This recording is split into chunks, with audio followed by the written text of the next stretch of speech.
lifers, it's your boy Coach Econ, and this is my weekly vlog.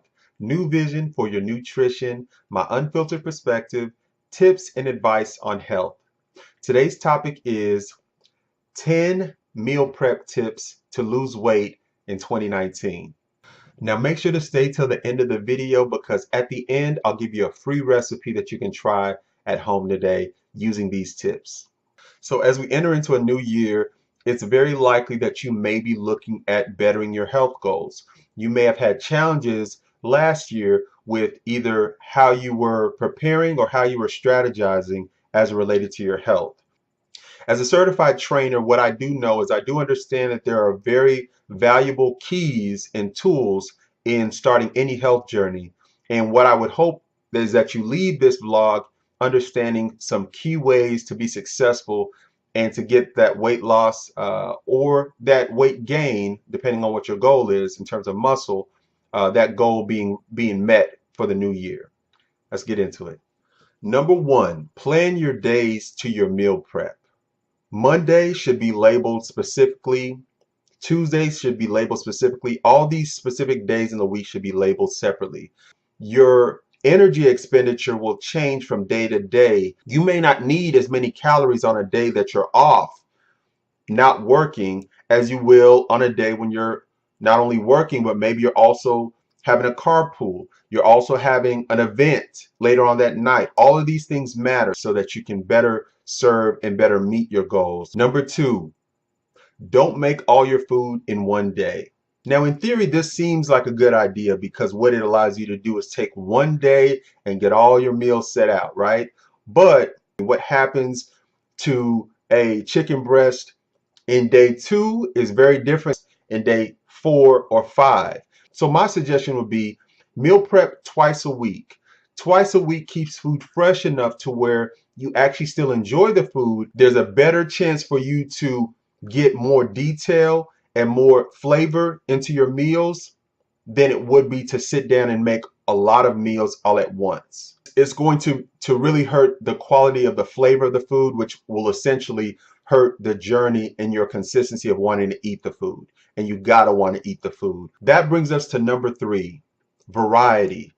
When you're meal prepping, you want to make sure you have a variety. Now, it seems very common sense, but what you'll find in most meal preps is the easiest way for people to meal prep is to use one meat, one vegetable, one carb, and they just cook a large amount of that and they just break that up into, 7 days, 14 days, whatever. The issue in that is you want to make sure that your body and your mind is not getting burnt out early. Burnout is a real thing. So what I suggest is marinating certain meats, marinating certain vegetables, and putting those things together and having those flavor blends. Those flavors are going to be important in extending the amount of time that you're on your meal prep. Number 4, check for pop. Now, as we're meal prepping, we're likely going to be using Tupperware. And one of the best things about Tupperware is it helps preserve the food longer. Likely when we're meal prepping over a period of time, sometimes we get rushed. And when we rush, we don't always follow through. And when we don't follow through, we likely make mistakes. Everything, all your marinade, your meats, your veggies, everything is spilled out. And you're looking like, number 1, I got to wash this out. And number 2, I don't have anything to eat. So you want to check for the sound of the sealing of the full Tupperware on all sides and all edges. Compartmentalize is number 5. We need to put your wet foods, that's like if you steam something or you have some juices or some broths, those foods need to be separate from maybe your dry foods. Chicken, dry could be meat that's still moist, but dry in the sense that there's not a heavy broth or a heavy sauce that is connected to it that won't bleed those flavors together in a way that could be maybe not the most palatable. But you also want to consider possibly measuring your food.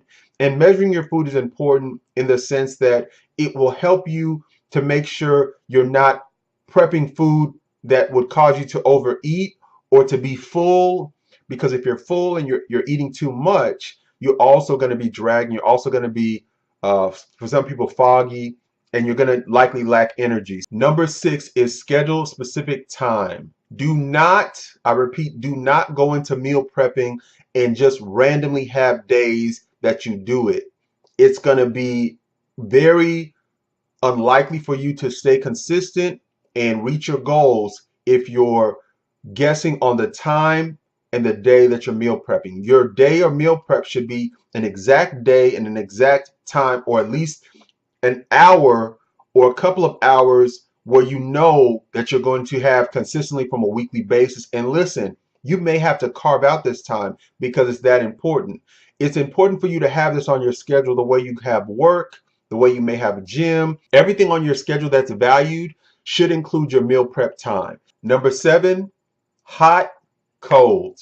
Meal prep is not going to be valuable for foods that are immediately best tasting when they're just out the oven or just right out the pan.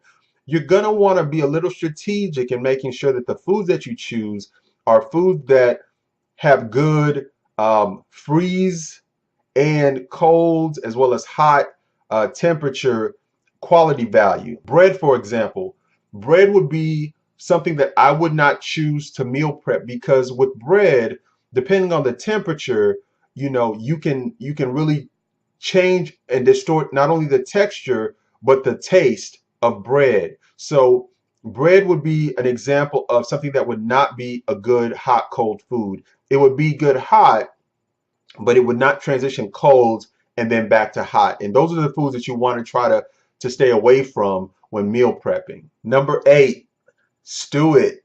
Stew it. Just stew it. You want to be able to reuse the food in a way that's going to still taste good and you don't waste it. A great thing to do in most cases, because we're dealing basically with meat, a carb, and a vegetable. Consider doing a stew. A stew is a very easy thing to do. You cook something down. If you have a slow cooker, you can just throw everything into a crock pot and you can just let it cook up. Maybe put some broth in there and you have a stew. And I think it's a great idea and a great tip to ensure that you're making the best and you're still eating healthy on this journey. Number 9, disinfect. Just soaking your Tupperware in a good disinfectant. I would say maybe for some people like a cap full of bleach. And I think that that's going to be something that's going to be valuable to make sure that every time you use that Tupperware, not only is it going to be fresh to use, but it also saves you from buying new Tupperware. Number 10, avoid dairy. So one thing that does not translate very well, whether it's a milk or cheese or, any dairy product is not going to be the best for meal prep, because I have had situations where people have gotten sick. There have been mold issues here and there, and you just want to be very careful when you're dealing with cheese. So there you have it. Those are the 10 meal prep tips for 20. So here's a great beginner's meal prep plan I got from Men's Health. Grab a pen and paper to jot down the meats and some of the veggies, but basically divide chicken breast between 2 large freezer bags, distribute both the meat and the veggies, add your seasonings and freeze it. Then the night before you cook it, move those bags to the refrigerator, let it thaw, and then drop all the contents into a crock pot, cook on low for about 6 hours or until the chicken's tender, and then shred it, serve it, and you're good to go. Very easy, very simple. But thank you guys for checking out this vlog. I hope it was informative. Please share, subscribe, and like. And I thank you guys again. It's Coach Ekong, and this is life changing. That's what we do. Change lives. Y'all be good. 1.